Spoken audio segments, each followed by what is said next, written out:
ये महाभारत कथा पूरी तरह से वेद व्यास महाभारत के ऊपर आधारित है। यदि आप इसका निरंतर श्रवण करते रहना चाहते हैं तो इस चैनल को सब्सक्राइब जरूर कर लीजिएगा और आगे आने वाले सभी पॉडकास्ट के नोटिफिकेशन के लिए बेल आइकन भी जरूर से प्रेस कर दीजिएगा। अब हम सुनेंगे यमलोक का मार्ग और वहाँ इस लोक में दिए हुए दान का उपयोग।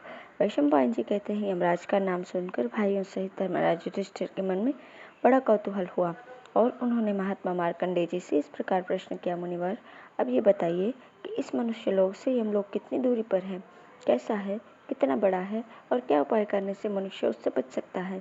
मार्कंडेय जी बोले, धर्मात्माओं श्रेष्ठ युधिष्ठिर, तुमने ये बहुत गूढ़ प्रश्न किया है। ये बड़ा ही पवित्र, धर्मसम्मत तथा ऋषियों के लिए भी आदरणीय है। सुनो, मैं तुम्हारे प्रश्न का उत्तर देता हूँ। इस मनुष्य लोक और यमलोक में 86,000 योजन का अंतर है।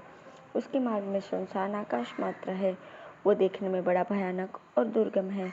वहाँ न वृक्षों की छाया है, न पानी है और न कोई ऐसा स्थान है जहाँ रास्ते का थका हुआ जीव क्षण भर भी विश्राम कर सके। यमराज की आज्ञा से उनके दूत यहाँ आते हैं और पृथ्वी पर रहने वाले सभी जीवों को बलपूर्वक पकड़कर ले जाते हैं। जो लोग यहाँ ब्राह्मणों को नाना प्रकार के घोड़े आदि वाहन दान किए होते हैं, वे उस मार्ग पर उन्हीं वाहनों से जाते हैं।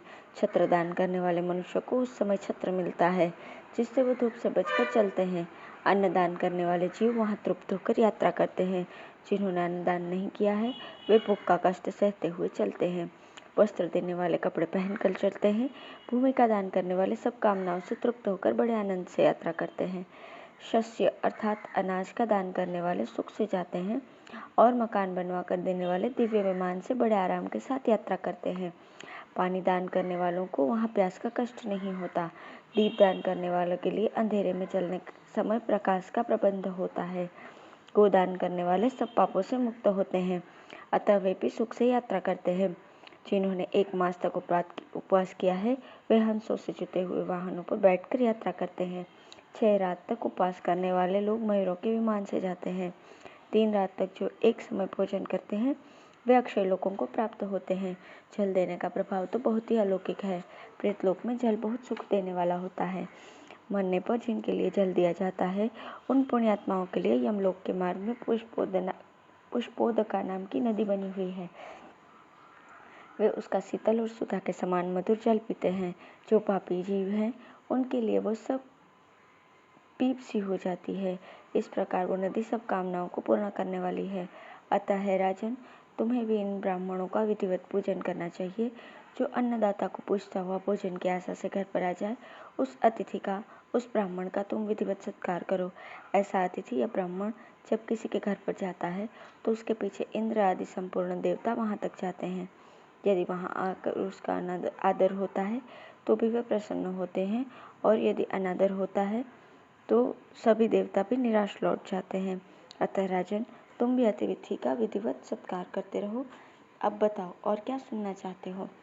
अब है दान, पवित्रता, तप और मोक्ष का विचार। युधिष्ठिर कहने लगे, मुनिवर आप धर्म को जानने वाले हैं, इसलिए आपसे बारंबार धर्म की बातें सुनना चाहता हूँ। मार्कंडेय जी बोले, राजन अब मैं तुम्हें धर्म संबंधी दूसरी बातें सुनाता हूँ, ध्यान देकर सुनो।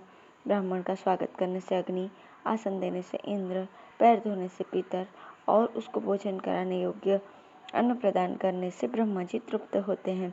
गर्भिणी गौ जिस समय बच्चा दे रही हो और उस बछड़े का केवल मुख और पैर ही बाहर निकला हो, उसी समय पवित्र भाव से यदि उस गौ का दान कर दिया जाए तो पृथ्वी दान के समान पुण्य होता है, क्योंकि बच्चा जब तक पृथ्वी पर ना जाए तब तक वो गौ पृथ्वी रूप ही मानी जाती है। उस गौ और बछड़े के शरीर में जितने रोए होते हैं उतने 1000 युगों तक दाता स्वर्गलोक में प्रतिष्ठित होता है। जो द्विज अपने हाथों को घुटनों के भीतर किए हुए मौन भाव से पात्र की ओर ध्यान रखकर भोजन करता है वो अपने को और दूसरे को तारने में समर्थ होता है। जो मदिरा नहीं पीते, जिनकी जगत में निंदा नहीं होती और जो प्रतिदिन वैदिक संहिता का सुंदर रीति से पाठ करते हैं वे ही तारने में समर्थ होते हैं। श्रोत्रिय ब्राह्मण हव्य कव्य दान का उत्तम पात्र है। जैसे प्रज्वलित अग्नि में किया हुआ हवन सफल होता है वैसे ही श्रोत्रिय को दिया हुआ दान सार्थक होता है। युधिष्ठिर ने पूछा, मुनि मैं उस पवित्रता को सुनना चाहता हूँ जिसके होने से ब्राह्मण सदा शुद्ध रहता है। मार्कंडेय जी बोले, पवित्रता 3 प्रकार की है, वाणी की, कर्म की और जल की। इन तीनों प्रकार की पवित्रता से जो युक्त है वो स्वर्ग का अधिकारी है, इसमें तनिक भी संदेह नहीं। जो ब्राह्मण प्रातः और सायं दोनों समय की संध्या तथा गायत्री का जाप करता है, गायत्री की कृपा से उसका पाप नष्ट हो जाता है।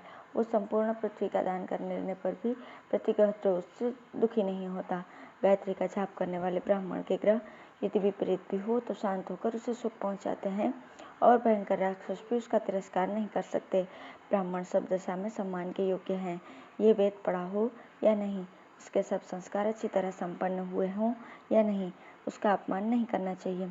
जैसे राख से ढकी हुई अग्नि पर कोई पैर नहीं रखता, जहाँ सदाचारी, ज्ञानी और तपस्वी वेदज्ञ ब्राह्मण रहते हों, वही स्थान नगर है। गौशाला हो या जंगल, जहाँ कहीं भी बहुत से शास्त्रों का ज्ञान रखने वाले ब्राह्मण रहते हो, वो स्थान तीर्थ कहलाता है। पवित्र तीर्थों में स्नान, पवित्र वेद मंत्रों या भगवान के नामों का कीर्तन एवं सत्पुरुषों के साथ वार्तालाप, इन कार्यों को विद्वान पुरुष उत्तम बताते हैं। सज्जन पुरुष के सत्संग से पवित्र हुई सुंदर वाणी रूप जल से ही अपनी आत्मा को पवित्र मानते हैं। जो मन, वाणी, कर्म अथवा बुद्धि से कभी पाप नहीं करते, वे ही महात्मा तपस्वी हैं। केवल शरीर सुखाना ही तपस्या नहीं है। जो व्रत उपवास आदि करके मुनि की वृत्ति से रहता है किंतु अपने कुटुंबीजनों पर तनिक भी दया नहीं करता है, वो कभी निष्पाप नहीं हो सकता। उसकी वो निर्दयता उस तप का नाश करने वाली है। केवल भोजन त्याग देने से तपस्या नहीं होती।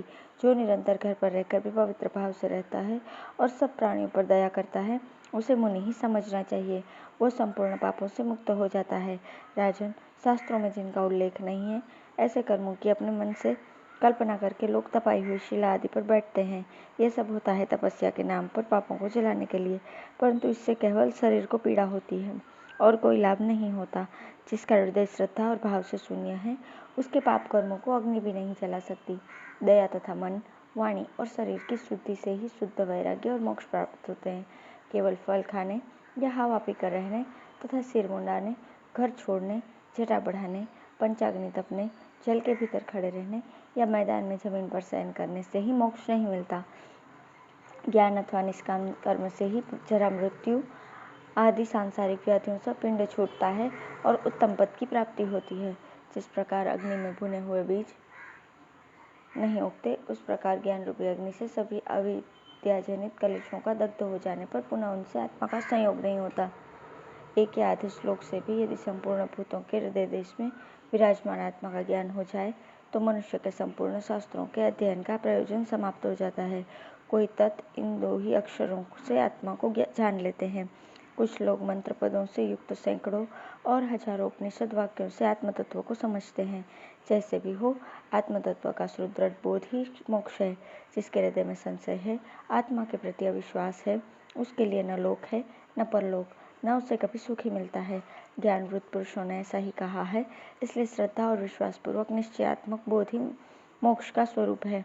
यदि तुम्हें कविनाशी एवं सर्वव्यापक आत्मा को युक्तियों से जानना चाहते हो तो कोरा तर्कवाद छोड़कर श्रुतियों और स्मृतियों का आश्रय लो। उनमें आत्मा का बोध कराने वाली बहुत उत्तम युक्तियाँ उपलब्ध होंगी।